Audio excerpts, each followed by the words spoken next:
Welcome to all our ISM members and guests to the ISM New Jersey webinar series. Today, we will be presenting part 1 in our Creating Procurement Harmony Series, The Composer, as we discuss and demonstrate Predictive Procurement Orchestration. We would like to hear from you today, so please be sure to put your questions or comments in the chat box for our speakers, and please participate in the poll questions that we'll be doing today. I will now turn the program over to Shannon Krebs, Vice President of Marketing at Arkestro, to kick off our program. Perfect. Thank you so much, Kathy. Right, I'm going to share my screen and we are going to kick this off. Here we go. Can everybody see? You can see my screen here? Perfect. Thanks, Derek. Welcome to our first session in our series on Creating Procurement Harmony. We really appreciate ISM allowing us to meet and talk with you. We actually, just to give you a heads up, have 4 different sessions that will be coming up. 4 different sessions that we're going to be doing. Going back, here we go. 4 different sessions coming up. So we're doing Composer now, which is an introduction to what is Predictive Procurement Orchestration. We're going to have a great session on demystifying data science. So we're going to be talking with, I'll be speaking with our head of machine learning here at Arkestro.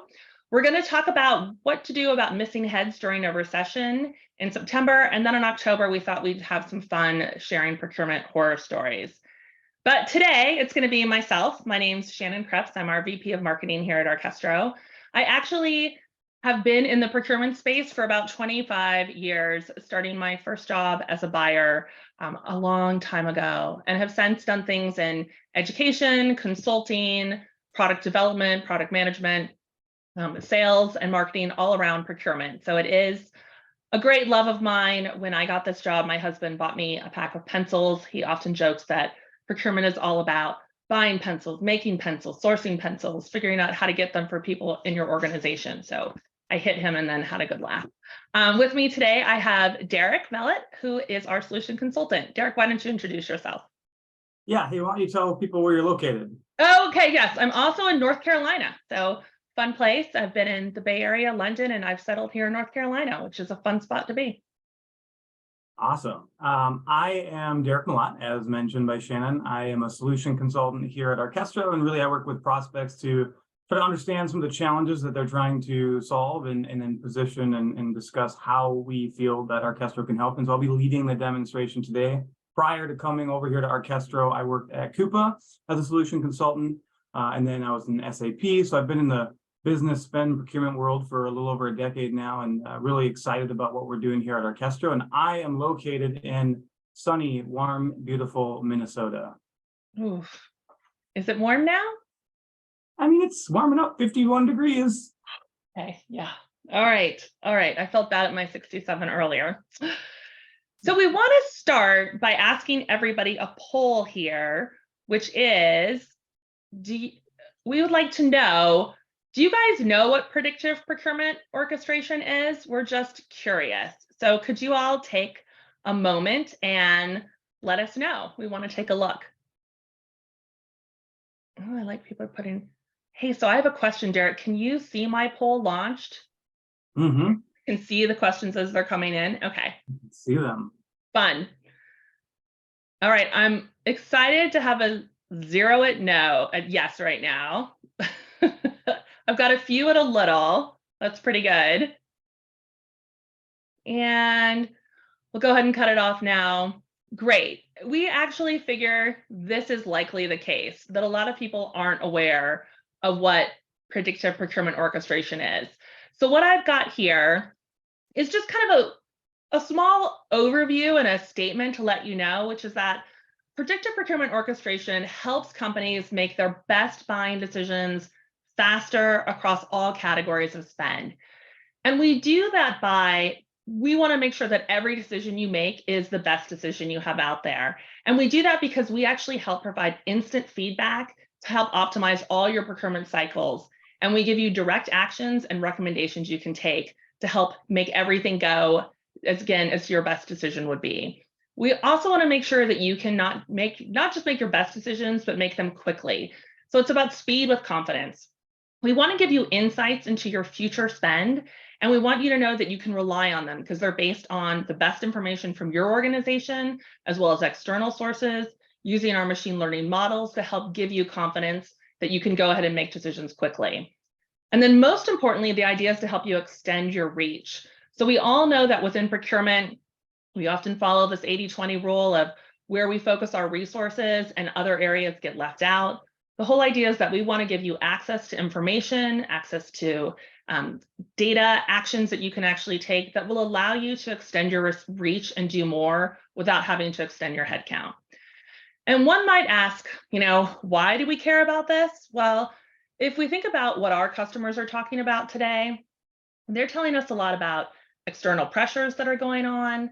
I think we're all familiar that we're going into, or we're kind of living in these economic uncertain times right now. What's going on with the potential recession? Are we in one? Is it happening slowly? Where are we with this? Not to mention other external factors that might happen around supply chain disruption, economic risks that exist out there. So there's all this external pressure that we often don't have control over.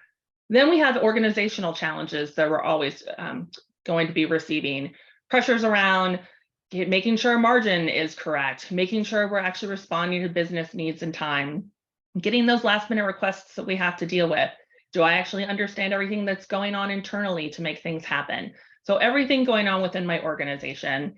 And then finally, we all know procurement is always trying to get out of this whole reactionary mode. So what can we do to reduce the amount of time that I have to actually spend to get things done? How can I get ahead of the game so I'm not playing catch up all the time? These are the things that our customers are talking to us about. And so again, we're kind of curious about your biggest challenge in procurement right now. We want to know, so again, poll number 2, it's fun. Here we go, poll back. Poll number 2, launch.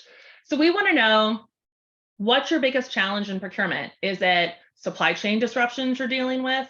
What about cost savings? I think it's an interesting one where people often ask us, is cost savings what I should be focused on right now? What about compliance within the organization? How about hiring and retaining talent? Do you have issues with people coming and going? Or if you lose a really key senior player, how do you handle that? And then overall supplier management. Wow, this is really interesting. Supply chain disruption and cost savings are way up there. They're like tied. And one on compliance. Interesting about the hiring and retaining talent, because that's actually an area we do hear a lot about. But the supply chain disruption probably makes sense for the area that we're in, having to deal with a lot of parts that we need to receive, being sure we can get them, especially when we're looking at getting information from all over the place. So really fascinating. How do we deal with supply chain disruption? How do we deal with making sure that we're getting the right kind of cost savings out there? Well, that's actually part of the reason why we looked at developing this predictive procurement orchestration, because the idea behind that is to help you make your best buying decisions faster. And we do that by taking all of your information out there. We want to ingest really interesting information that you have, use it to reveal insights to help drive action for optimal results. So again, I have a salesperson who likes to say this is a big bit of marketing speak. So let's break it down a little bit and talk about what this means. Not surprising considering it comes from somebody in marketing. In marketing, I know, it's true. It's like, I know it's marketing speak, but I also like to take what we're doing, and I think if we break it down into these 4 areas, it actually really helps describe what we do. Because predictive procurement orchestration is kind of a big fancy way of saying we want to orchestrate and take into account everything that's going on in your system, in your environment, and externally, and use that information to help you make the best decisions possible. Is that a little better, Derek? Like less wordy? I like it. I like it. Okay, I'll take it. So the first part is ingesting information. And I think we all know procurement is a pretty data-driven job that we have. You have to really understand everything that's going on in your organization. And so that includes looking at things like, what's all your historical spend that you've got going on? What's your real-time transactions that are happening? But not only that, what's the business context behind them? Why did you choose to go with a supplier? Why have you selected this price? So we look at all of your current data. And then we also combine it with external data. So we look at your supplier firmographic data. We look at your information about what's going on externally in those cases. We can also pull in ESG data, so we understand your supply base and contractors, not to mention commodity and market data. So what is the market rate for this? And then compare it to what you're paying by which supplier, as well as supplier risk data. So we bring all of this data into our system. And then we work with you to reveal insights. And this is where it's really crucial. We are not just another spend cube. We're not here just to create a fancy dashboard that you'll look at and never do anything with. We actually use our system which is built with machine learning, behavioral science, and game theory to take all of this data and actually create insights that are forward-looking. So we'll let you know, hey, we actually think you're paying too much for what you have here, or this supplier has an awful lot of power that you have, and maybe you should engage in these other suppliers. Or, hey, there's a risk that's just come up that you need to be aware of. Maybe something happened and a market condition has changed. So we're going to pull all this information and give you insights. But more importantly, we're going to actually help you drive actions to these insights. And there will be actions that you can directly take. So we might tell you, hey, you should really create a sourcing event with these suppliers and start at this price to get the best value for your money. Or we can actually do these actions ourselves. So this is where Arkestro can kind of work as your next best assistant, making decisions for you in terms of doing price and supplier validation checks, making sure everything is in line, letting things automatically go through. Or if they're not, we could actually stop and autonomously run a project for you. And all of this leads to really optimal results. The whole idea is we want to give you the ability to influence more spend, de-risk your crucial supply, source more frequently and faster.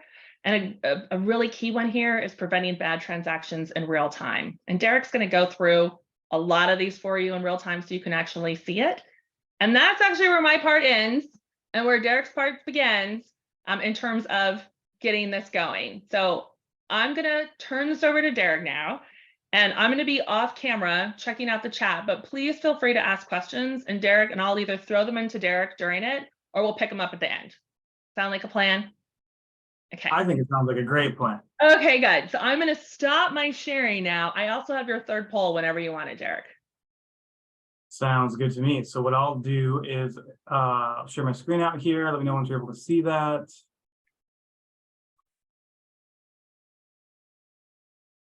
Am I sharing the? I can see it. Cool. So now it's up to me to kind of talk about, well, how the heck does that happen? How do we do what was just so wonderfully outlined there by Shannon? And so the way we break it down is to talk about this new concept of predictive procurement orchestration in terms of basically two areas. One is proactive recommendations, and two is embedded recommendations. And so when we think about just the core function of procurement, I think it can be reduced down to two of its simplest components. Strategy, what is the strategy for your team and your organization? And execution, how are you going to go about achieving and accomplishing that strategy? And so we believe that with these two types of recommendations, we're going to help you with strategy here in terms of proactive recommendations, and then execution via embedded recommendations. And so we're bringing you together all of this information through machine learning and our integrations, et cetera, in what we call predictive procurement orchestration. So I'll pause there because what I want to do now is to just sort of start with an analogy that kind of, at least for me, helps me truly understand how it all works and why it matters for procurement teams. And so in order to do that, since we are actually technically a machine learning company, I like to use some AI here to tell a little story. So all of these images of me are AI generated, so like they're not actual images of me. So I'm just blown away by the accuracy. But here's my take. Imagine if you're faced in the here and now with some sort of difficult decision, and there's a lot of pros and cons to weigh, a lot of considerations that need to go into that decision. And lo and behold, you have access to a way to go look back in time, to move forward and backwards in time, and In this case, I get to look backwards in time and see of my ancestral line who was facing the same decision that I am today, and what were the outcomes of the decisions that they made, so that I can find the best outcome based on what decision was made, and then use that in the present, use that information to inform me in the here and now.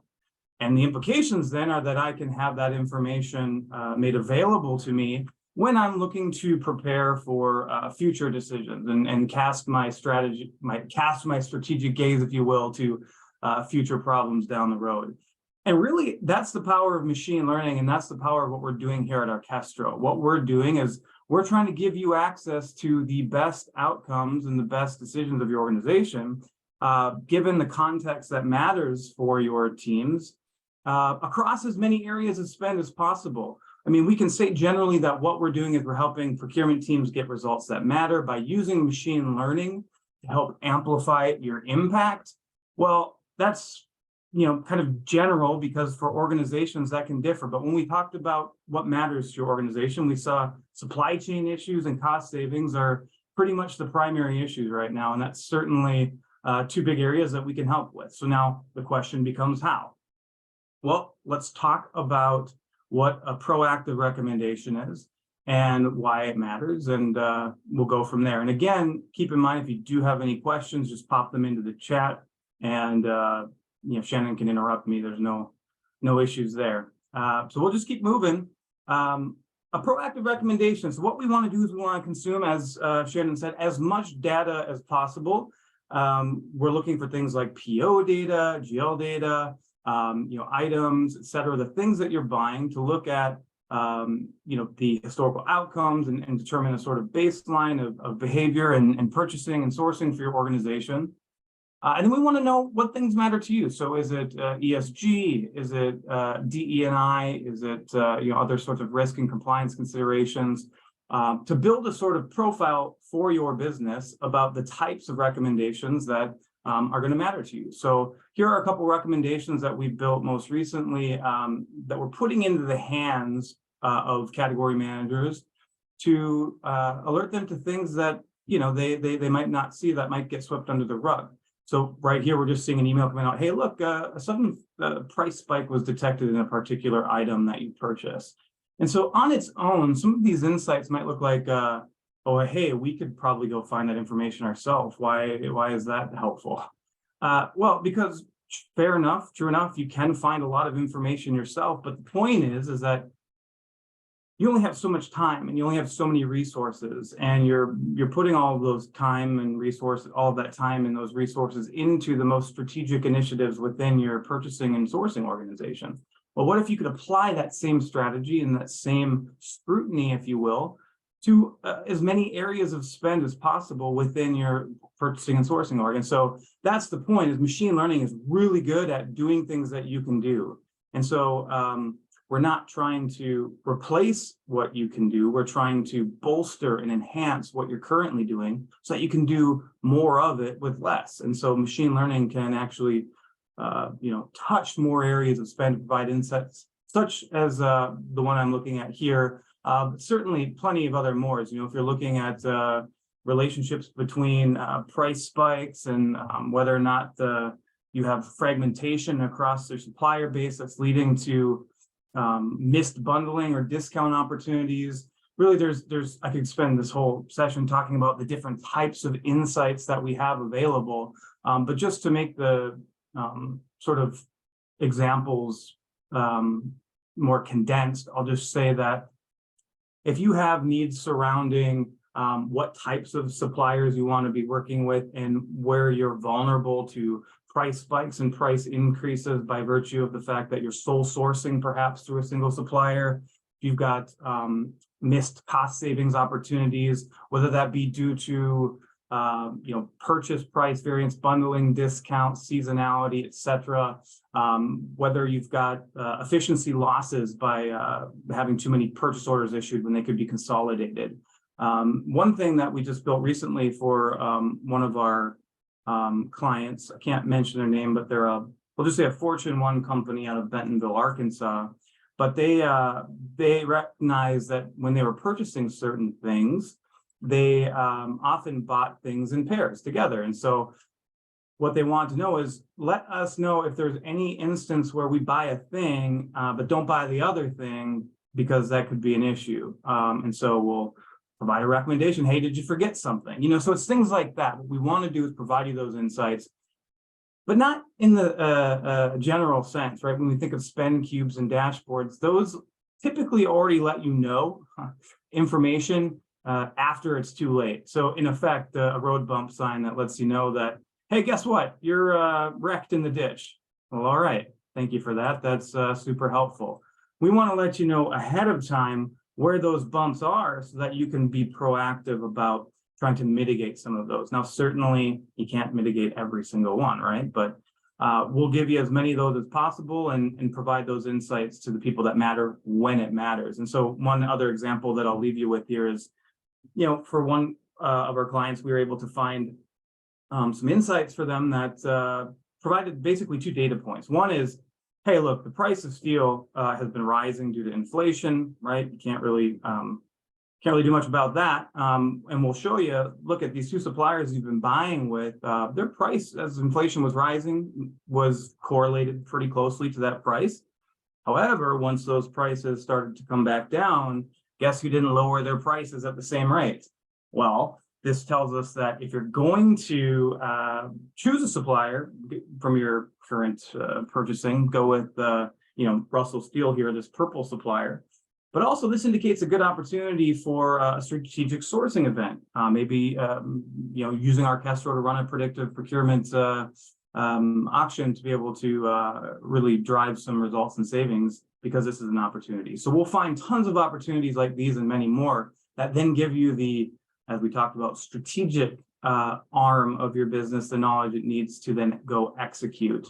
And so we'll talk about what executing that strategy looks like and what's valuable about that. But then once you have all of these proactive recommendations, we'll provide them to you within your own site here to let you manage and keep track of those types of things that we've called out to your attention, such as in this example, we're helping a client with supplier risk. So where are those risks identified? How can we give you certain supplier insights with varying risk levels? And so we're basically taking all of your data and then bolstering it with external data, such as Better Business Bureau, Dun & Bradstreet, Supplier IO, and then other external data sources that you might bring to the table or that you might be interested in using. And then we're sort of injecting that into the current data set that we have from you to provide the types of insights that you're looking for. Now, machine learning recommendations before events are happening, it's great and it's powerful, and it's what gives you the ability to start strategizing. Let's talk about executing. Before I do, I'll just check in. Shannon, any questions coming through the chat just yet? So I'm having a fun side conversation here that I think we'll get into a little bit more, maybe more in the Q&A, or you can decide here, which is really more talking around what data are we looking at to actually help us with negotiations, in terms of, are we looking at external pricing data from other customers, or if we're looking at it from the commodity angle? So I've discussed that side, and what do we do if there's not data available? So we only have our internal data. This probably, isn't a commodity that is something that's publicly available. So how do we actually help drive better value in those cases? Yeah, absolutely. It's a fair question. We'll definitely be getting into that, and we can talk about that now, because now we're talking about the types of recommendations that are made known to you in the moment that you need them. And what I mean by that is, let's imagine a scenario where I've got something added to my shopping cart. One of the things that we're able to do is embed within existing systems. And typically, if you've got like a P2P system, Coupa, Ariba, Jagger, all of these different systems, whether you're using, that or your ERP, wherever those purchasing or sourcing decisions are occurring, we can hook up to them and provide a sort of validation check on what's being ordered, and let you know if we'd recommend a different supplier or if we'd recommend a price point that's better. So I can show you, I have access to a Coupa instance, and I'll show you, what that could look like. Essentially, if I've got something in my shopping cart, let's say I need to add lawn care to something I need to order for my various office locations, and I'll add, DCL here. We've got a big facility, and so they're quoting this here for me. And typically, I would just submit that; it would get approved, and then that would then go get fulfilled. The services would be rendered. Well, what we're saying is, hey, pause just 1 second before we get this kicked off to a workflow and then off to the races. Let's just let Arkestro see if there's anything that might be missing in terms of suppliers or prices. So in this case, what we've done is we've determined that, we recommend actually a supplier here that should be added to this. And we recommend that instead of $2,400 an hour, you come in around this price point here. That's what we think is a more reasonable price point. And so all you've done is add this to your cart and hit submit, right? And then what will happen is through an API-based integration, it can call out to Arkestro, and then we can run our machine learning algorithms on that data to come up with the embedded recommendation for a supplier or suppliers or a price. And so we're starting now to get closer and closer to answering the questions, Shannon. I'm going to get to those, but I just wanted to let you know before I keep continuing on that I'm getting there. Now, I'll go into Arkestro to show what happens here, because essentially we're doing two things. We're going to call this out to you, and then you can decide what you want to do with this information. Maybe this constitutes a sourcing opportunity for you to run a sourcing event. We'd like to see you rely on Arkestro to run a predictive procurement event, because we're able to incorporate human science and data science into what we're doing from a sort of sourcing event strategy standpoint. It's really exciting when we start to think about the human element here. And so where does the price recommendation come from? Where does the supplier recommendation come from? I've said generally data, but let's talk about that. So I'm going to jump into Arkestro, because what would happen if we wanted to see sort of step-by-step what's happening in Arkestro to take the recommendations and act on them within Arkestro, we're looking at multiple different data points. So the first thing I'll mention, and I think actually just generally speaking, it's probably helpful just to sort of define the terms, if you will, in terms of what we're doing. But we're using machine learning, which is a type of AI, right, that essentially is able to, as I said earlier, do things that at a scale that you're unable to do. And so that technology that is performing the task so that you don't have to is making predictions and decisions so that you don't have to, across all of the reach and span of your organization, your procurement organization. And we're then taking machine learning and bolstering it with behavioral economics and behavioral game theory. So what we're doing is saying, hey, when you're doing a strategic sourcing event, you're working with human beings. And so what inferences or assumptions can we make about human beings? Well, why do they act the way they do in economic situations? There are some important considerations there. Well, how do people act in strategic situations? We talk about game theory. And I'm always reminded of the scene in The Princess Bride, if you remember, where they're having the battle of wits with the wine, and he pours the poison in the one glass, the other guy pours the poison. Well, he pours them into both glasses, right? But the other guy doesn't know that.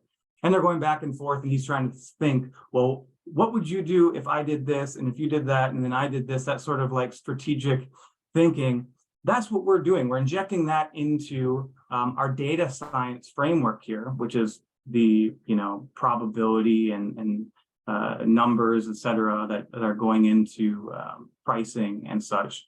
To do two things. We're trying to say, all right, well, if an event is created, and I'll just go into an existing event here, let's make a supplier recommendation or suppliers recommendations based on who are some previous people that you might have worked with. I mean, one example is that facility A buys a bunch of stuff, facility B buys a bunch of stuff. Lo and behold, a lot of it's similar, but they're working with different suppliers. Maybe in some cases that makes sense, but ultimately there's some decentralization there that the business isn't able to capitalize on. And so that might be an opportunity for us to make a supplier recommendation based on the fact that common items are being procured across both organizations, then that might be a bundling opportunity. But maybe it's about, like I'd mentioned, ESG or diversity or risk. And so we'll look primarily to begin with at your historical information. So you'll have a supplier master list that we can use, and we'll be able to find relationships and use fuzzy logic to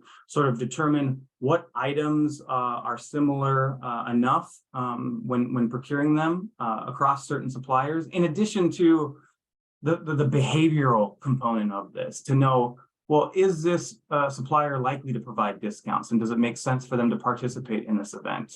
How much can we increase the competitiveness by adding yet another supplier, and to try to gamify and change the way in which we're increasing competition? And so we're making these supplier recommendations based on the internal data you have, the things that matter strategically within your business that we work on outlining with you to insert into our recommendation tool, and then external data sources that could be some of the ones that I mentioned, but also external data sources that you might have. And so certainly, if it's something you're buying for the first time, there's going to be questions about, what if I'm getting for the first time? What if I've never worked with a specific supplier for a specific good or service that, we're not saying that we're going to be able to detect every single opportunity across every single line item of spend to be able to make a supplier recommendation, but we'll certainly be able to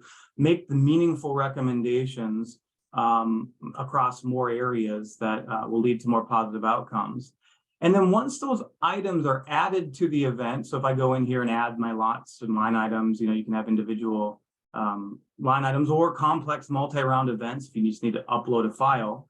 We're going to say, okay, well, based on what's being procured, we're going to generate a baseline price. So I've got one item here, and we'll just talk about this in terms of one item. This manifold type valve, $340.60. That's our baseline price. So what we're going to do is we're going to look at the supplier, we're going to look at the item, and we're going to look at your historical data. What was the last price you paid for that within your purchasing history? Or what was the last price that was awarded within Arkestro? Now, if this is truly the first time you're buying something and we don't have a baseline, we'll look to see if any of the external data sources have a price point for us, right? Like external indices, commodity data. But as indicated in the question, if it's truly something that's unique, that has no baseline, that could be changing, or inflation raises the price, right? Therefore, the price recommendation would have to take into account inflation rather, and there is no external benchmarking point that we can correlate. We'll just kick it off to the suppliers participated in the event, so there won't be a price. And then we call this a sort of intelligent counteroffer, where and there's studies that actually show that sort of behavioral science component of it, that letting suppliers submit the first bid actually helps with driving pricing. And I'll show you how that comes to bear when we look at the sourcing event itself from the supplier's perspective. But really what we're saying is, in a multi-round event, the suppliers provide their first opening offer, and then we'll use that as the baseline. So that then becomes the baseline. So whether we're looking at it from our data sets, machine learning, et cetera, or it's being provided by the supplier in the first round, we're then going to take that baseline price. And this is where a lot of the magic pieces, if you will, come together, because we're simulating the event by looking at the behavioral characteristics of the suppliers.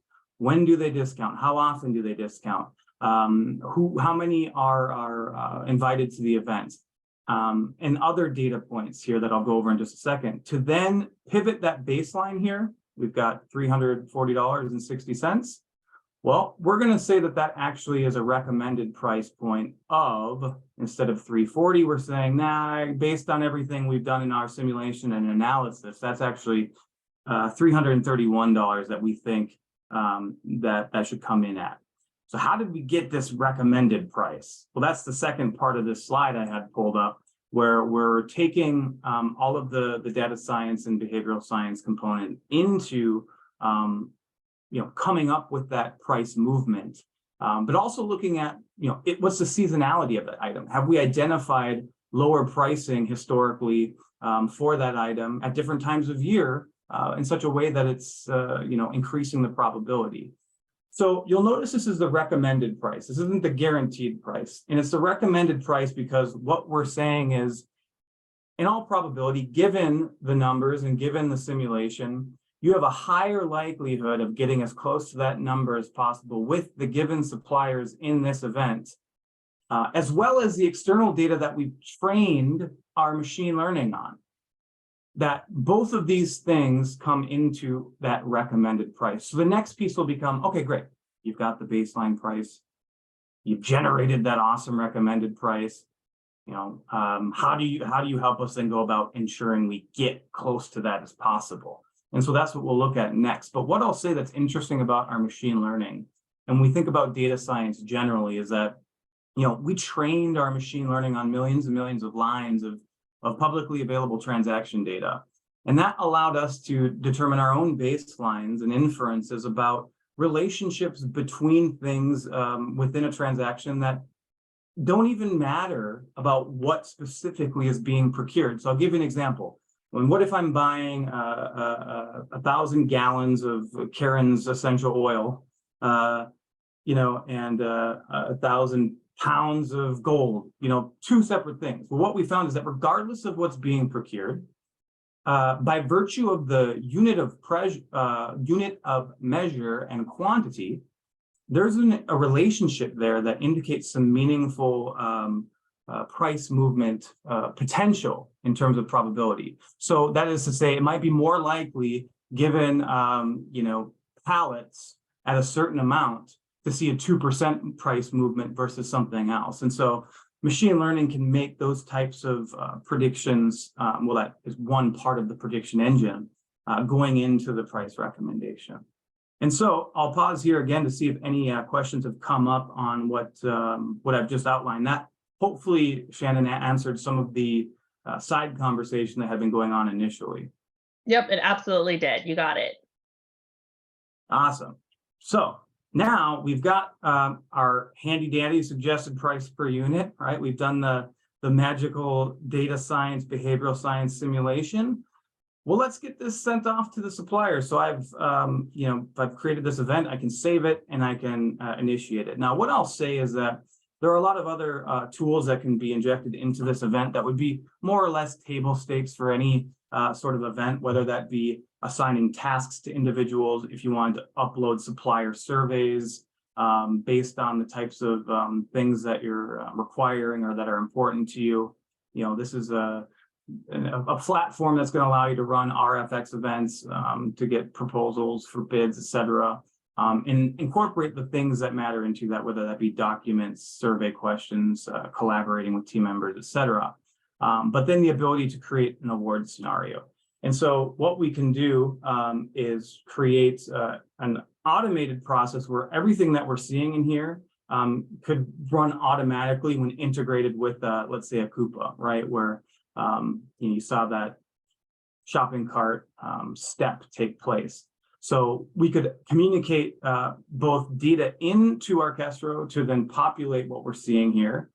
And then the results of what we're about to see can communicate back to a Coupa as well. And so at this point, event's been created, it's being sent off to the supplier. Well, how do we help you get that price and what goes into those recommendations? Let's pretend we're a supplier now.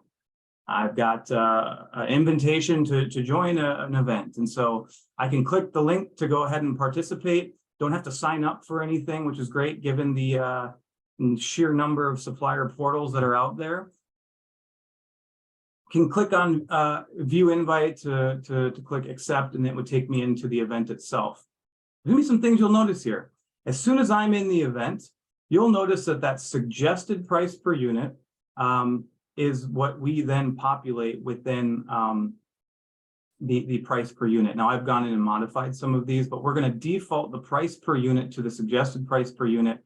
And that really adds up when we start to think about, well, in this entire lengthy event, how many line items would they have to fill out? Well, quite a few. And so they can change these, as I've done. I've gone in and changed some of these to be my own price points if I wanted. But we're taking this concept in behavioral science called defaults and providing a convenience to the suppliers so that they don't have to fill out each of these things individually.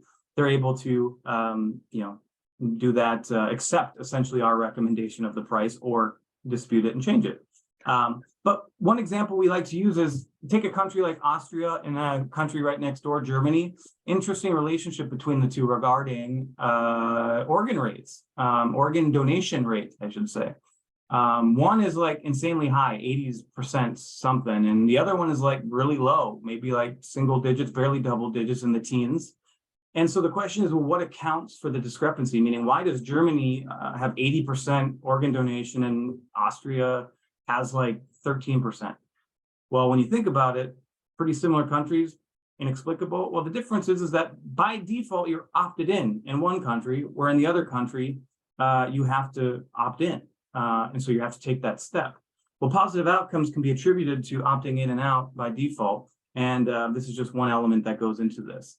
But the other thing that we're doing is we're saying, first of all, these suppliers are more likely to provide discounts or have a certain likelihood of discounts based on, the types of things that are being procured, but we're giving them dynamic feedback.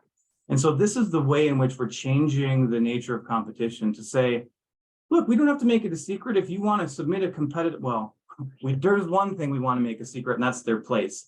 You'll notice the top two rank here. You're never going to know if you're in first place. So that's one thing we're going to keep kind of hidden, because if they know they're in first place, they might not provide a lower bid in subsequent rounds. So first place will never know they're in first, but we're letting them know, creating a sense of FOMO, another behavioral science attribute, regarding where they would need to be at in the first place to even make a competitive bid. So they're seeing that feedback directly within the bid sheet in a multi-round event. Or if it's a single round event, right? Like if it's just one round, they can put in their own price and they can go ahead and submit that.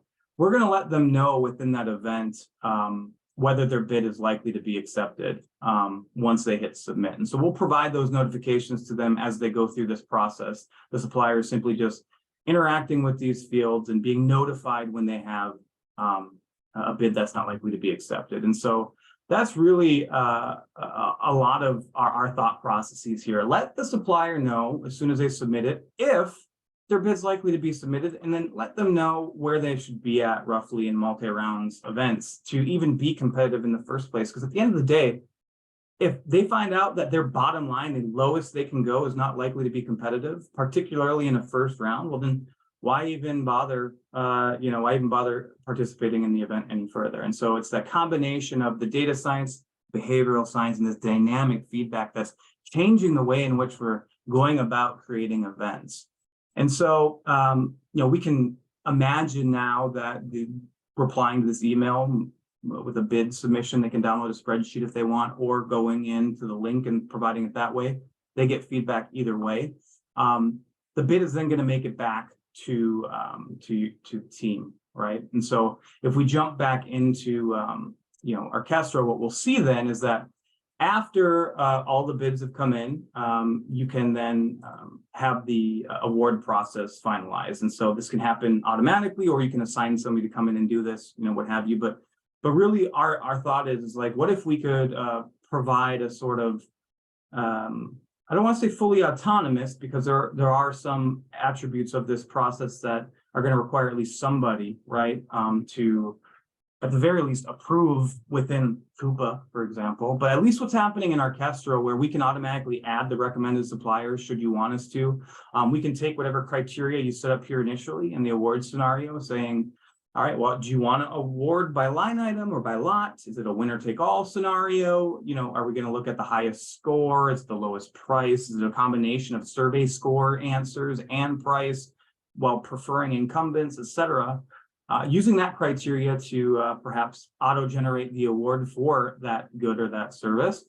And then, as I said, communicate that back into whatever shopping cart or system that came from. So in this case, had I not used Arkestro, and this is sort of where I'll wrap it all up, this $2,400 an hour, lawn service for 12 hours of work would have just gone to my manager for approval. Supplier would have been contacted, and service would have been rendered.